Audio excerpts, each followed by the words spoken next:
Salut à tous, il n'y a pas si longtemps que ça, j'ai eu une réflexion. Ça va bientôt faire 4 ans que je possède cette chaîne YouTube où je poste du contenu de manière plus ou moins assidue, et bien que vous ayez pu les remarquer, je n'ai jamais parlé de mes tatouages. Et j'estime qu'il est maintenant temps de réparer cela et de faire un petit peu comme tout le monde et de vous présenter mes tatouages, et donc ainsi par extension, vous parler un petit peu plus de moi. Et je vous parlerai de chacun d'entre eux de manière chronologique, afin que vous puissiez mieux apercevoir l'évolution au fur et à mesure. Sachez que pour chacun des tatouages, je vous indiquerai également quel tatoueur ou tatoueuse me l'a fait, et je vous mettrai leur Instagram dans la description de cette vidéo, afin que vous puissiez aller voir leur travail. Ça me semble tout de même être la moindre des choses. Bon, allez, sans plus attendre, on commence avec le premier.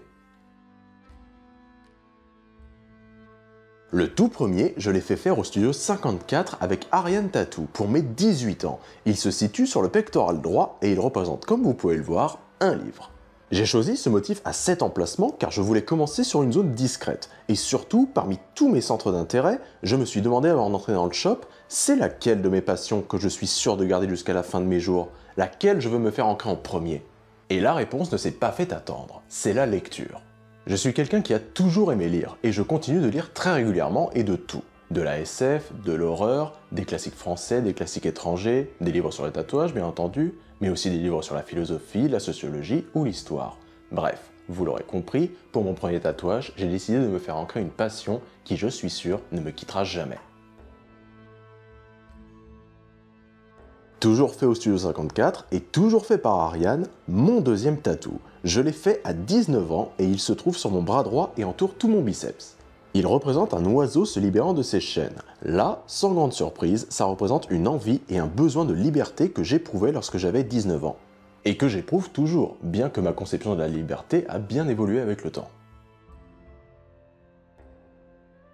Celui-ci, j'ai été voir ailleurs, puisque je l'ai fait faire à Casa d'Elios. Malheureusement, je ne me souviens plus du tout du nom du tatoueur, ça m'est complètement sorti de la mémoire. Mais je vous encourage à aller voir le travail de tous les artistes qu'il y a à Casa d'Elios, ils sont vachement bien. Ce tatouage, je l'ai fait faire à mes 21 ans, et je souhaitais qu'il représente une autre de mes passions, à savoir les mangas.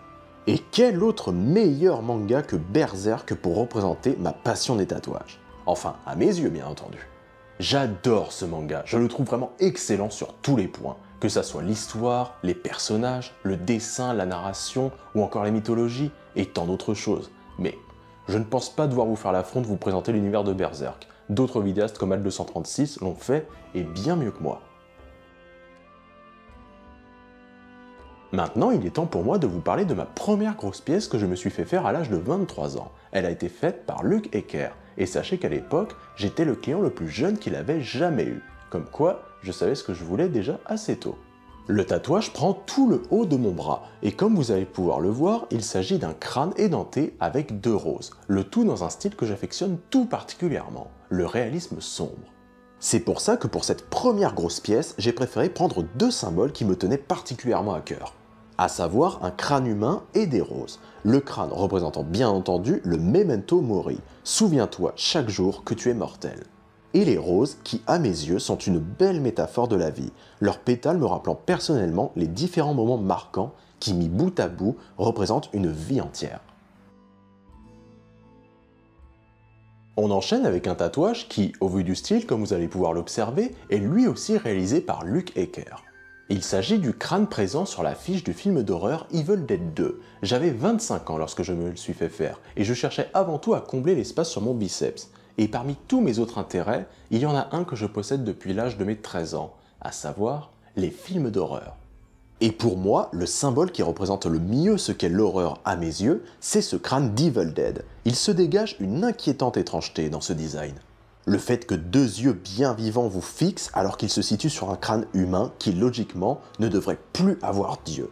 Bref, j'aime beaucoup ce symbole. D'ailleurs, il n'est pas impossible qu'une ou 2 créatures issues du milieu de l'horreur viennent un jour accompagner ce motif sur mon corps un de ces jours. Alors celui-là, je vous le dis, ça a été le plus douloureux de tous. Il a été fait par Le Git lors de mes 25 ans, un autre tatoueur dont j'apprécie beaucoup le travail, et la rose que vous allez pouvoir observer est davantage nécrosée que celle que je possède sur les bras. Et est-ce que je vous ai précisé que le bid ça défonçait vraiment? Quant à la symbolique, eh bien celui-ci est un peu plus sombre, puisqu'il représente mon spleen que je me trimballe avec moi depuis... eh bien depuis mon adolescence en fait.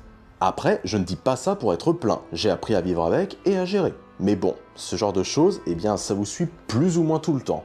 Et j'avais envie d'ancrer ça. Car tout aussi négatif que ça puisse paraître, eh bien ça fait partie de ma vie et je souhaitais l'ancrer sur mon corps.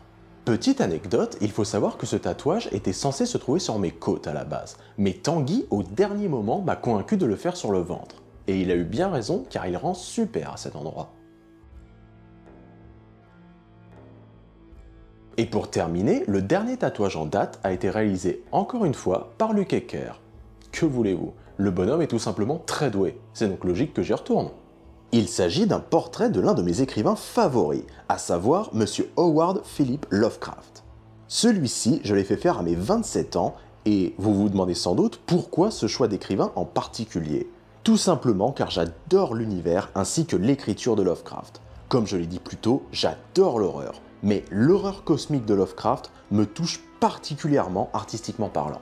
De plus, peu avant ce tatouage, j'ai terminé de lire ce livre, Je suis Providence, qui retrace toute la vie de Howard Philip Lovecraft, avec une quantité de détails vraiment impressionnant. Et je mens vraiment pas sur la quantité de détails, regardez, c'est épais comme un dictionnaire ce truc. Et bien sûr, en plus de ces nombreux écrits qui nous ont tous fait cauchemarder, j'ai commencé à trouver l'humain derrière l'écrivain vraiment inspirant. Pas juste pour ses qualités, mais aussi pour ses défauts et pour ses erreurs. Je trouve d'ailleurs que lorsqu'on se tatoue le portrait d'une personnalité, il faudrait le faire en pleine connaissance de cause en s'étant renseigné un maximum sur la personne, non seulement sur ses qualités, mais aussi sur ses défauts.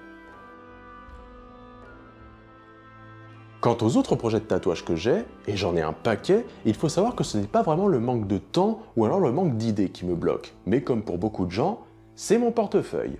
Mais je peux en revanche vous donner la date de mon prochain tatouage. Ce sera le vendredi 23 septembre à la convention de tatouage de Nantes, et il sera réalisé par Bout de Charbon. Ce sera d'ailleurs le premier tatouage que je me ferai faire en convention. Ce sera donc une chouette expérience, je pense. Et le motif sera un chrysanthème sur le côté droit de mon ventre, afin que j'ai deux tatouages bien symétriques. Alors si vous voulez me voir me faire tatouer et accessoirement me voir bien déguster aussi, vous saurez où vous rendre le vendredi 23 septembre. Ah, et pour ceux qui pourraient se demander le prix que j'ai payé pour ces tatouages, eh bien je vais vous les dire chronologiquement. Le premier m'a coûté 170 €, le second 500 €, le troisième 330 €, le quatrième 1200 €, le cinquième 600 €, le sixième 400 € et enfin le septième 800 €, ce qui fait donc un total de 4000 €. Bon, pas 4000 tout rond car il faut également compter le prix des crèmes dedans, mais bon, le budget reste relativement conséquent malgré tout. Ça, je pense que vous l'avez bien compris. Je pense que c'est une bonne idée que les gens parlent davantage du prix auquel ils payent leur tatouage. Ça permet aux gens de se faire une idée et surtout de se préparer financièrement. Et voilà, c'est terminé pour cette vidéo un petit peu plus personnelle où je vous parle enfin de mes tatouages. J'espère qu'elle vous a plu, et si vous avez quelque chose à dire sur mes tatouages, ou même sur les vôtres, je vous invite à le dire dans l'espace commentaire, car j'aime toujours autant lire ce que vous écrivez. Et si vous souhaitez apporter une contribution pour les futures vidéos, ça se passe comme d'habitude sur Tipeee et sur Utip. Bien, quant à moi, je vais retourner bosser sur la prochaine vidéo qui sera soit un temps d'un tatouage, ou alors un portrait d'un tatoueur, on verra bien. Dans tous les cas, prenez bien soin de vous, et à la prochaine, braves gens.